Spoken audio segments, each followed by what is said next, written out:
el TP evaluatorio? No, el TP evaluatorio lo van a tener que hacer ustedes aparte porque no llegamos con esto de los feriados. Mañana vamos a terminar con la teoría y el TP evaluatorio va a quedar habilitado desde mañana a la 1 del mediodía.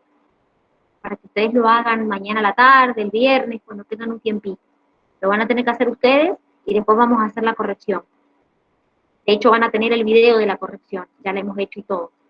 Y que para los que, o sea, a partir del jueves al mediodía, van a tener el TP habilitado y van a tener el video de la corrección para una vez que lo hagan. Porque por este tema de los feriados, de que era el lunes, de que no fue, de esto, de lo otro, bueno, no llegamos con el TP. Preferimos darle la teoría, que es lo más importante, antes que decir, bueno, mañana hagamos el TP y vean la última parte de teoría solo. Así que, no, lo van a tener que hacer ustedes aparte del trabajo práctico. ¿Sí? Igual cualquier duda que tengan, nos pueden consultar, pero ya está la corrección hecha y todo, pregunta por pregunta del TP.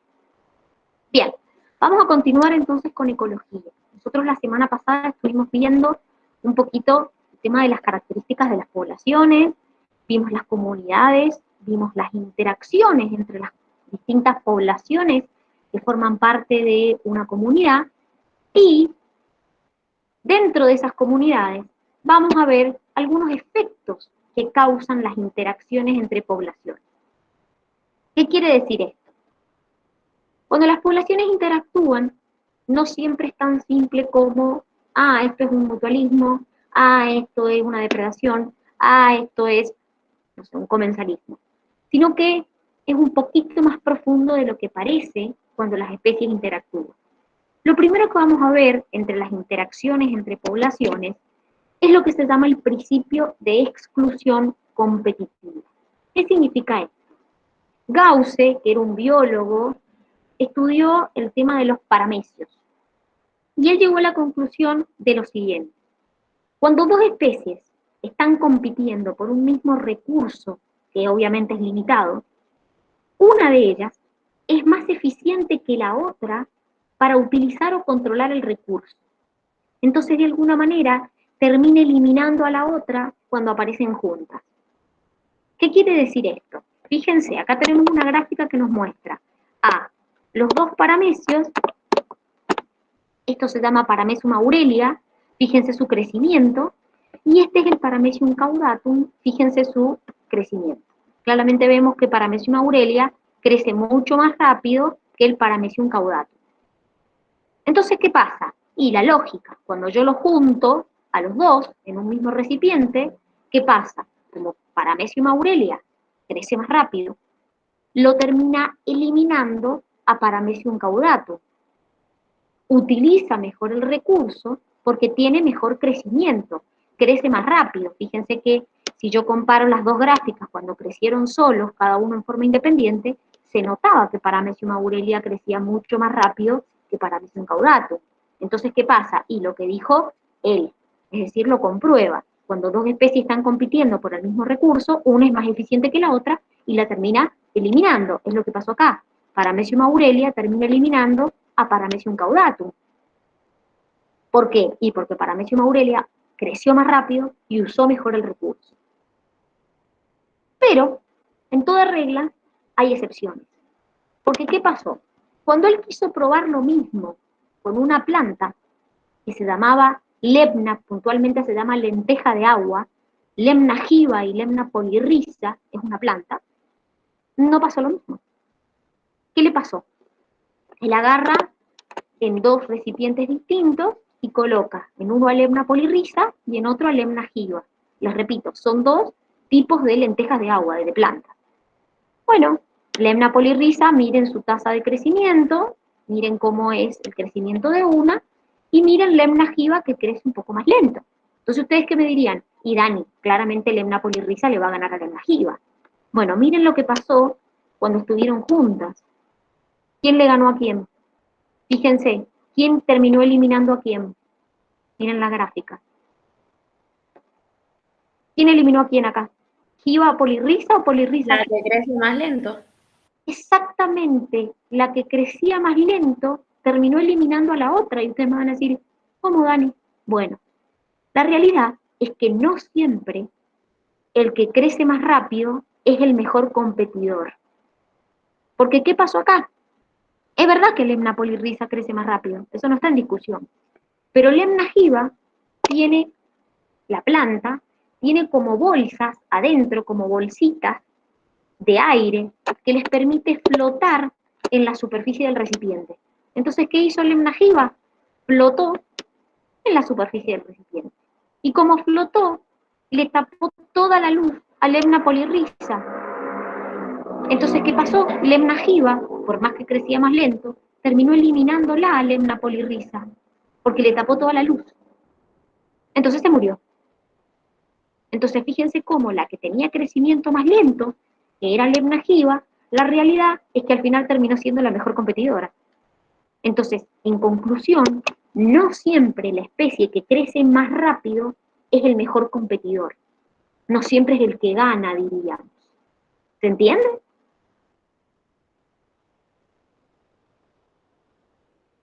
Sí, profe. Fíjense, si nosotros nos guiamos por esto, diríamos que solamente en una comunidad pueden habilitar o habitar, vivir, convivir especies que son disímiles, es decir, especies que no son similares, porque si no habría competencia. Bueno, la realidad es que no es así. La realidad es que en un mismo territorio, en un mismo hábitat, pueden vivir especies que son símiles. Y yo les hago una pregunta. ¿Cuál es el grado de similitud que pueden tener estas especies para poder vivir juntas en una misma comunidad? ¿Qué piensan ustedes? ¿Cuán similares pueden ser para poder coexistir o convivir en una misma comunidad? ¿Mucho, poco? ¿Qué piensan? ¿Qué piensan? ¿Qué pasa si son demasiado iguales esas especies que están viviendo en el mismo lugar, que comparten la misma comunidad? ¿No tendría que ser distintas, profe? Bueno, en realidad Diferentes entre ellas. la realidad es que antes se pensaba que sí, que cuanto más disímiles fueran, mejor, o que solamente en una comunidad podían vivir especies que son disímiles, pero no es así, porque la realidad es que en lugares vemos que hay especies similares conviviendo, y esto está relacionado con algo que se llama diferenciación de nichos. Escuchen bien acá. Cuando en una misma comunidad pareciera que dos especies, que dos poblaciones se están disputando un mismo recurso, no es así. Aunque pareciera que están consumiendo el mismo recurso, no lo están haciendo. Porque cuando las especies coexisten en un mismo lugar, lo que son distintos son sus nichos. ¿Qué quiere decir? Genial, vivamos todos en el mismo hábitat, pero nuestros nichos son distintos. Es decir, que la realidad es que no son tan iguales, pero tampoco tan diferentes. ¿Se entiende? Miren el ejemplo que les ponemos acá. La realidad es que cuando están en un mismo territorio, generalmente la explotación del recurso o no es el mismo recurso, o no están compartiendo el mismo recurso, o lo hacen en distinto tiempo o en distinto espacio, pero no coinciden totalmente. Es decir, sus nichos son distintos, porque si sus nichos fueran iguales, competirían. Entonces, para que yo pueda vivir, y ahí está un poco respondo la pregunta de ustedes, para que las especies puedan vivir en un mismo hábitat, tienen que tener nichos distintos. Entonces, por ejemplo, ¿cómo se llegó a la conclusión? MacArthur era un ecólogo que estaba estudiando los bosques en Nueva Inglaterra y descubrió que había 5 especies de pájaros que se les denomina gorjeadores que vivían en el mismo lugar. Pero lo que él no entendía era, todos eran insectívoros, o sea, todos se alimentaban de insectos, no es que se alimentaban de cosas distintas, y todos tenían del mismo tamaño. ¿Qué descubrió él? Él descubrió lo que tienen en esta imagen acá, que se alimentan de zonas a distinta altura. ¿Qué quiere decir? Unos comen más arriba, otros comen un poco más al medio, otros comen un poco más abajo, otros comen la parte interna del árbol. Es decir, encuentro 5 especies distintas en el mismo lugar conviviendo, pero hay una pequeña diferenciación en sus nichos. Esa es la razón por la que todas estas pueden convivir en el mismo lugar, porque hay una pequeña diferenciación en sus nichos. Es decir, explotan recursos ligeramente diferentes. Ustedes me van a decir, no, Dani, si están viviendo en el mismo árbol. Sí, claro, están viviendo en el mismo árbol, pero están comiendo a distinta altura. Unos comen más arriba, otros comen más al medio, otros comen la parte interna. Entonces, explotan recursos ligeramente distintos y por eso sus nichos son ligeramente distintos. Por eso pueden convivir los 5 en la misma comunidad sin competir. ¿Se entiende lo que se llama diferenciación de nichos? ¿Se entiende? ¿O no?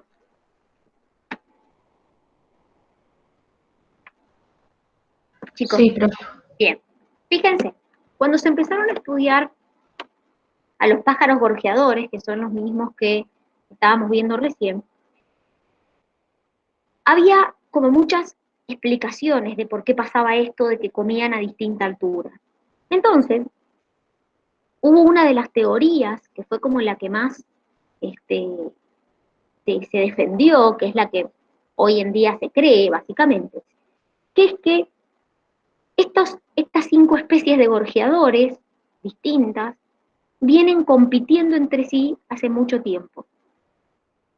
Entonces, esa competencia sostenida entre ellas y sumado a una presión selectiva, que ya lo van a ver en la unidad que sigue, que está relacionado con la selección natural, fueron las responsables de las adaptaciones que hoy les permiten a estas 5 especies coexistir. ¿Qué quiere decir esto? Que hay un tipo de selección natural, ya lo van a ver en la unidad que viene, que se llama selección de tipo disruptiva, ¿sí? No se preocupen porque el concepto lo van a ver bien, qué es la selección natural, qué tipos de selección natural hay. Existe un tipo de selección que se llama selección disruptiva, donde se eliminan individuos con características intermedias, ¿sí? Y lo que se hace es que los individuos tienden a diferenciarse entre sí en aquellas características que se asemejan a otros. El problema de esto que tiene es comprobar que realmente vienen compitiendo hace un montón de tiempo. Entonces, en criollo, de lo que se habla es de lo que se llama el desplazamiento de caracteres. ¿Qué quiere decir esto? Producto de que vienen compitiendo hace muchísimo tiempo, más esta selección natural que se aplica sobre ellos de tipo disruptiva, ha hecho que estos pájaros desarrollen adaptaciones que les permiten a todos convivir en la misma comunidad. ¿Y qué es esto que tenemos acá? El desplazamiento de caracteres es el fenómeno por el cual, cuando las especies viven en un mismo lugar, coexisten, divergen, se diferencian entre sí en aquellas características que se superponen. Es decir, yo me superpongo con alguien en algún tipo de característica, por ejemplo, comemos lo mismo, o nos reproducimos en la misma época, y tratamos de diferenciarnos en eso porque es lo que tenemos igual. Entonces, obviamente, es por lo que vamos a competir. Entonces, estas gráficas que ustedes tienen acá, que también las tienen en el cuadernillo, la idea es que las entiendan, nos está explicando lo siguiente. Esta gráfica A, que tienen acá, nos representa, las dos, la realidad, es que nos representan la utilización de un recurso por 2 especies en una comunidad. Fíjense, acá tienen una especie A y una especie B, ¿sí? Fíjense que la especie A y la especie B acá están solapadas. Hay alguna característica, ¿sí?, que están usando en común. Entonces la realidad es que gracias a esto, que es un solapamiento de nichos, van a empezar a competir y por esto no pueden coexistir.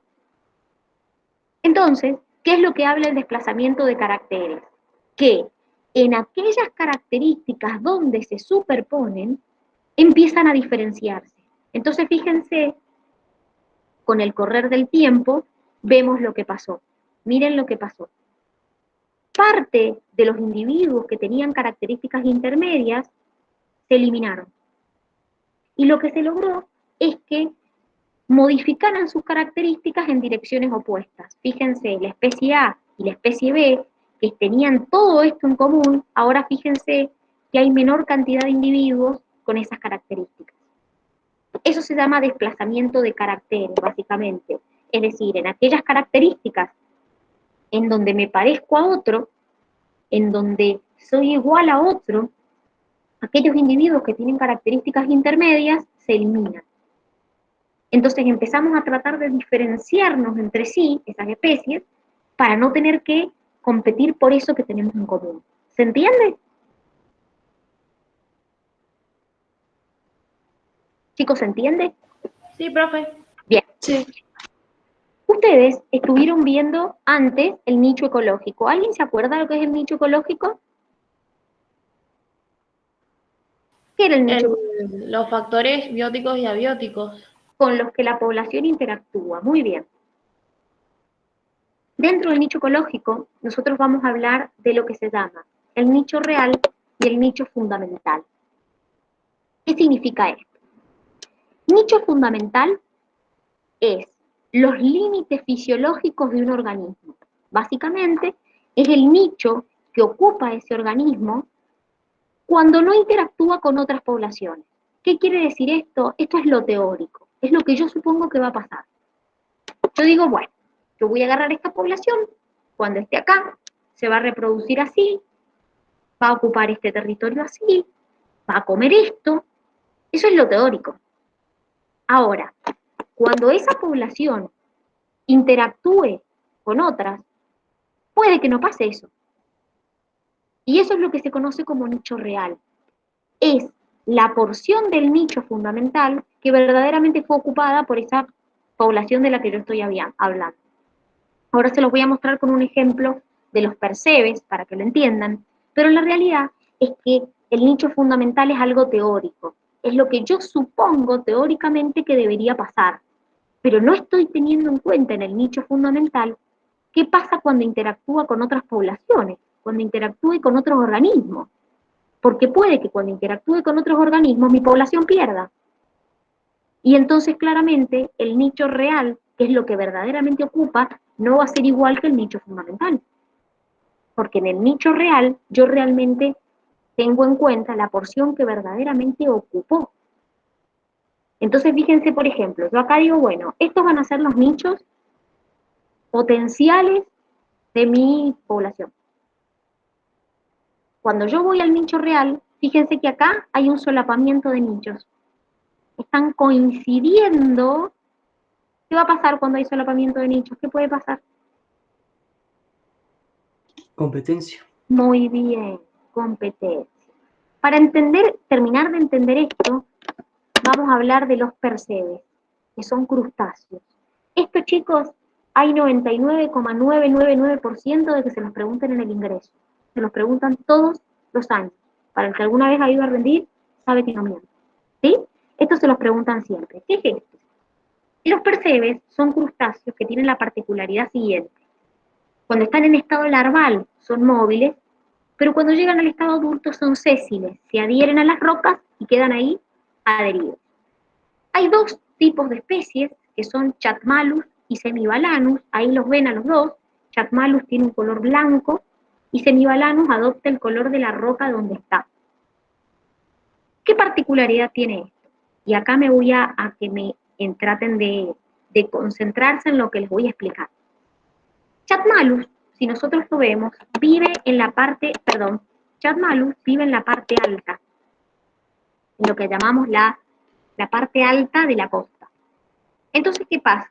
Cuando vive en esa parte alta, cuando las mareas se retiran, tiene fluctuaciones de temperatura, tiene distinta salinidad, se puede deshidratar.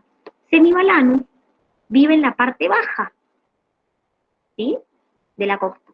Entonces, claramente, sus condiciones de vida son más benignas que este.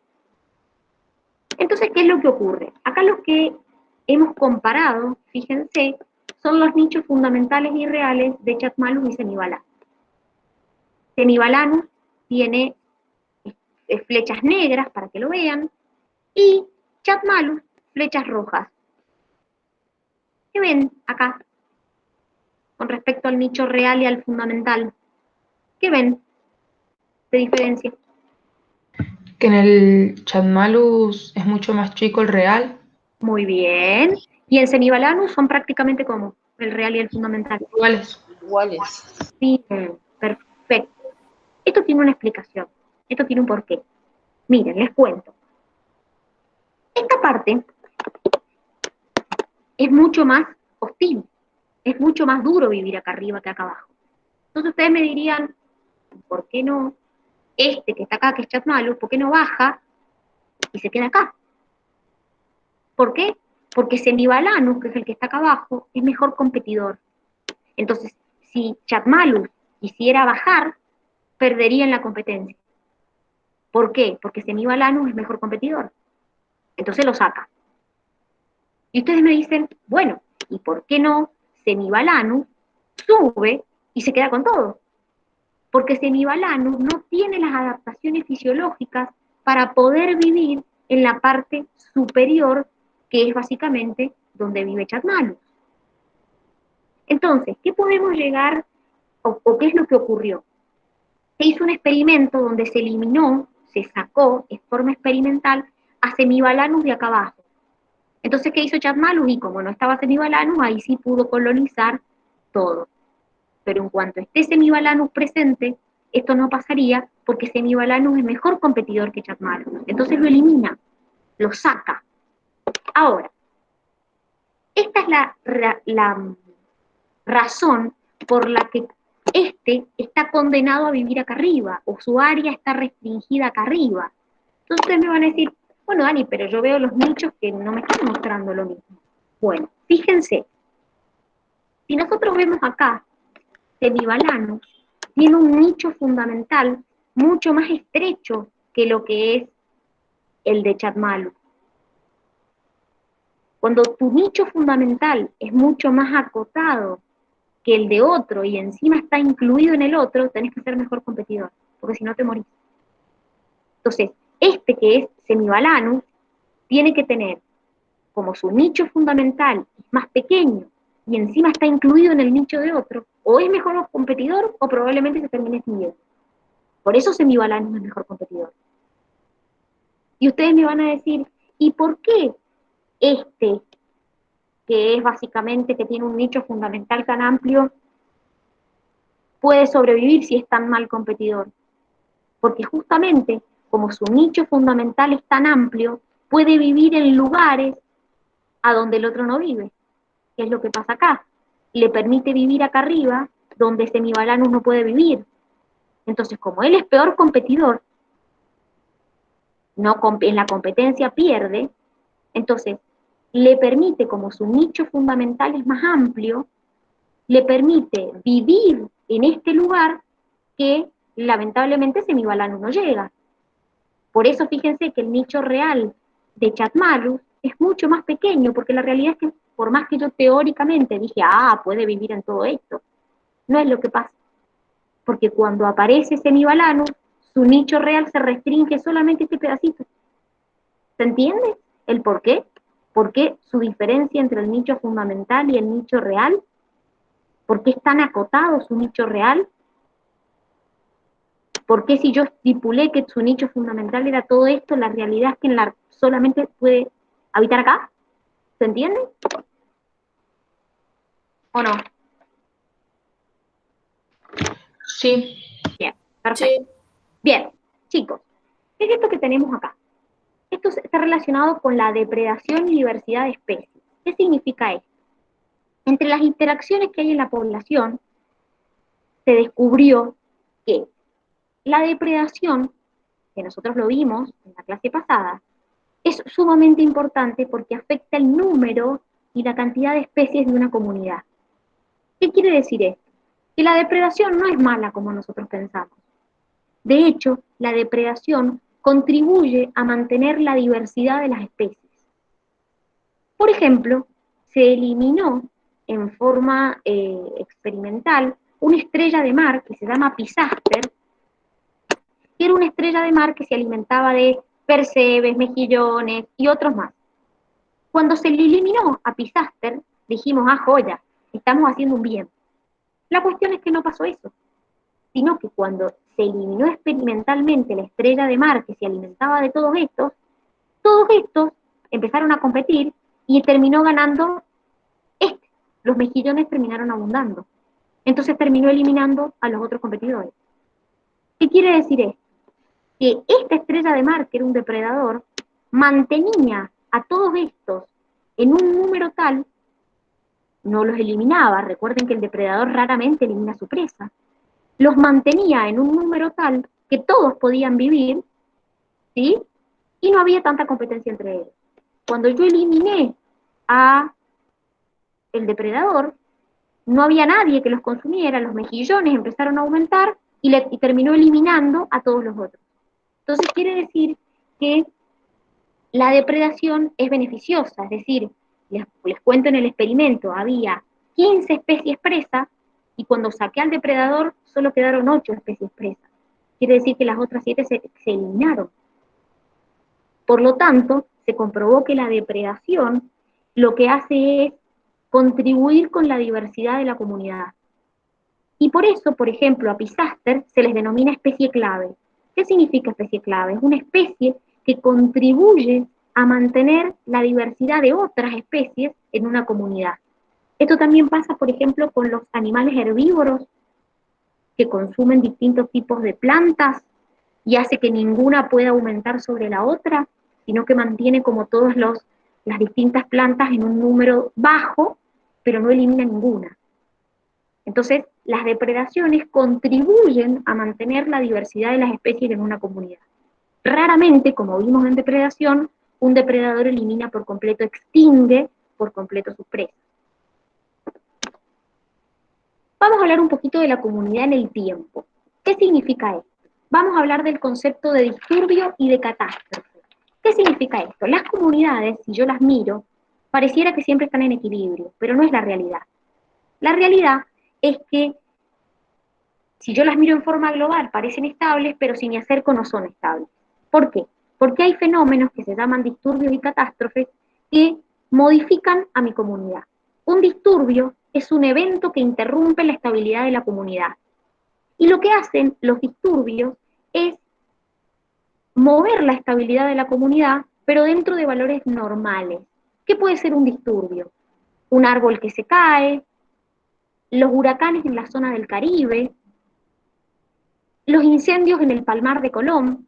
Y ustedes van a decir, pero Dani, ¿estas cosas son malas? No, porque son eventos que ocurren frecuentemente y en lugares que realmente, generalmente ocurren. Es decir, la característica de los disturbios es que son eventos frecuentes y no son inesperados, sino que ya ese lugar está acostumbrado a que el evento pase. Por ejemplo, respecto a los incendios del Palmar de Colón, que es muy normal, lo que ocurre es que el incendio elimina los pastos, pero las palmeras quedan vivas. Entonces, esos pastos colonizan otros lugares que no han sido incendiados.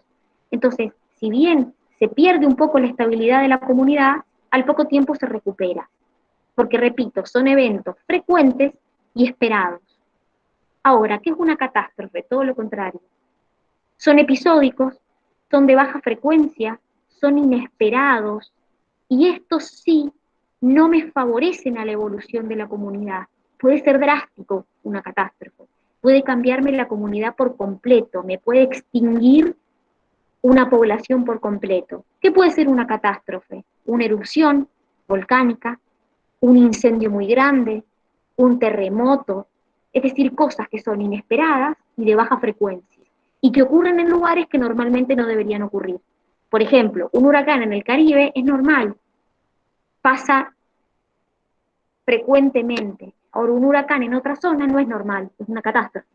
Entonces, fíjense cómo, dependiendo de dónde ocurra, también es si yo lo considero un disturbio o una catástrofe. Un temblor en Mendoza de 2 grados es un disturbio. Pasa frecuentemente, a veces ni nos damos cuenta, es episódico, es decir, es repetitivo, no es episódico, ocurre con frecuencia, entonces no provoca grandes cambios. Ahora, si yo les digo un terremoto de 8 grados, y ahí sí va a ser una catástrofe. ¿Se entiende la diferencia entre el disturbio y la catástrofe? Que la catástrofe es algo inesperado, es algo episódico, es algo que no colabora en nada, es algo drástico. ¿Se entiende la diferencia? Sí. Bien. Entonces, para yo considerar si es un disturbio o si es una catástrofe, tengo que tener en cuenta dos cosas. ¿A dónde estoy hablando? ¿De qué comunidad? Y la escala. Les repito, tengo que medir la intensidad de ese evento, tengo que medir su frecuencia. Repito, un temblor en Mendoza pasa todo el tiempo, ahora puede estar temblando y no nos damos cuenta. Eso es un disturbio. Un huracán en el Caribe es un disturbio, pasa muy frecuentemente. Ahora, un huracán en otra zona que no es el Caribe no es un disturbio, es una catástrofe. Entonces, siempre cuando yo voy a ver si es un disturbio o una catástrofe, tengo que ver el lugar donde ocurre y con la intensidad que ocurre, para saber si es disturbio o si es catástrofe.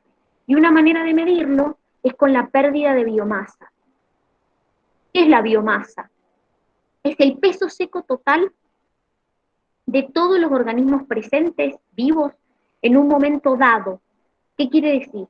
Que cuando algo hace perder mucha biomasa, no es o sea, puedo medirlo como mayor o menor intensidad, pero la realidad es que los disturbios lo que a mí me permiten es desplazar la comunidad de su estabilidad, pero la comunidad rápidamente puede volver a su estado estable. No es como después de una catástrofe que me puede transformar una comunidad por completo. Los disturbios favorecen la evolución, las catástrofes no. Las catástrofes no colaboran con la evolución de la comunidad. ¿Se entiende?